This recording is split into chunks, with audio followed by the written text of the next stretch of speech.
গল্পের শুরু হয় একটি অন্ধকার কিন্তু আধুনিক আসবাবে সাজানো রুম থেকে। ঘড়িতে রাত ৩টে। ল্যাপটপের স্ক্রিনের আলোয় দেখা যায় জয়ের মুখ। জয় এখন একজন সফল কন্টেন্ট ক্রিয়েটর এবং উদ্যোক্তা। সোশ্যাল মিডিয়ায় ওর মিলিয়ন ফলোয়ার।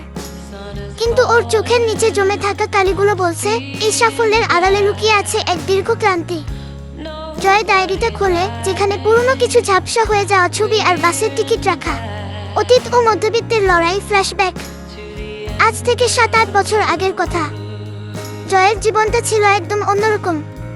পাবনা জেলার এক অজপাড়া গ্রাম থেকে জয় যখন শহরে পড়তে এসেছিল, ওর সম্বল ছিল শুধু বাবার দেয়া একটা পুরনো ট্রাঙ্ক আর এক বুক আশা। বাবা ধার দেনা করে ওকে শহরে পাঠিয়েছিলেন। মেসের ছোট ঘরে ৪ জনের সাথে রাত কাটা জয়ের। গরমের রাতে ফ্যান চলত না, মশার কামড়ে পড়াশোনা করা দায় হয়ে পড়তো। তবুও জয়ের জেদ ছিল, ওকে কিছু একটা করতে হবে। টিউশনির টাকা দিয়ে নিজের খরচ চালিয়ে ও ছোট বোনটার জন্য প্রতি মাসে সামান্য কিছু টাকা পাঠাত। সেদিন ওর নিজের জন্য এক জোড়া নতুন জুতো কেনার টাকাও ছিল না। ভালোবাসার বিসর্জন। সেই কঠিন দিনগুলোতে জয়ের একমাত্র মানসিক শক্তি ছিল মায়া। মায়া জয়ের স্বপ্নগুলোকে নিজের মনে করত। জয় যখন ভিডিও এডিটিং শিখত বা নতুন আইডিয়া নিয়ে কাজ করত, মায়া পাশে বসে উৎসাহ দিত। কিন্তু মধ্যবিত্তের প্রেম সম্ভবত বেশি দিন টেকে না। মায়ের পরিবার থেকে বিয়ের চাপ আসে। মায়ের বাবা স্পষ্ট জানিয়ে দিলেন, যে ছেলে নিজের থাকা ঠিক নেই তার হাতে মেয়ে দেওয়া যায় না গো। সেদিন জয় মায়ের সামনে দাঁড়িয়েছিল মাথা নিচু করে। ওর পকেটে তখন মাত্র ৫০ টাকা। সেই টাকা দিয়ে মায়েকে একটা আইসক্রিম কিনে দেওয়ার ক্ষমতাও ওর ছিল না। মায়া কেঁদে বলেছিল, জয় কিছু একটা করো। কিন্তু জয় জানতো রাতারাতি ভাগ্য বদলানো যায় না। চোখের সামনে নিজের ভালোবাসাকে অন্যের হয়ে যেতে দেখাতেই ছিল জয়ের জীবনের প্রথম বড় হার। কঠোর সংগ্রাম ও উত্থান। মায়া চলে যাওয়ার পর জয় যেন একটা পাথরে পরিণত হলো। ও খাওয়া দাওয়া, ঘুম সব ছেড়ে দিল। দিনরাত এক করে কাজ করতে লাগল। কত রাত যে ও শুধু চা আর বিস্কুট খেয়ে কাটিয়েছে তার হিসেব নেই। মানুষ ওকে নিয়ে হাসাহাসি করত, বলতো এসব ভিডিও বানিয়ে কি হবে, চাকরি করব। কিন্তু জয় দমে যায়নি।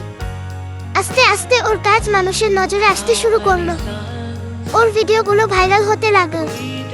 স্পন্সরশিপ আসতে শুরু করলো। কয়েক বছরের মধ্যে জয়ের ভাগ্য আমূল বদলে গেল। ও ওর বাবার সব ঋণ শোধ করলো, গ্রামে একটা বড় বাড়ি বানাল। বড় প্রাপ্তি কিন্তু বড় শূন্যতা। এখন জয়ের কাছে সব আছে। দামি গাড়ি, লাখ টাকার ক্যামেরা আর কয়েক লাখ মানুষের ভালোবাসা। কিন্তু মাস দুয়েক আগে এক ভোরে জয়ের জীবনটা আবার থমকে গেল। ওর বাবা, যার হাসিমুখ দেখার জন্য ও এত পরিশ্রম করেছিল, তিনি স্ট্রোক করে মারা গেলেন। জয় যখন বাড়ি পৌঁছালো তখন ওর বাবা সাদা কাপড়ে ঢাকা। জয়ের মনে হলো এই দামি গাড়ি, এই খ্যাতি সবই অর্থহীন।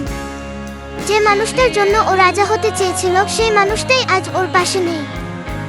ভিডিও শেষে দেখা যায় জয় ওর পুরনো মেসের সেই জরাজীর্ণ ঘরের সামনে গিয়ে দাঁড়িয়েছে। ও এখন অনেক বড় মানুষ, কিন্তু ওর মনে হচ্ছে ও আসলে কিছুই পায়নি।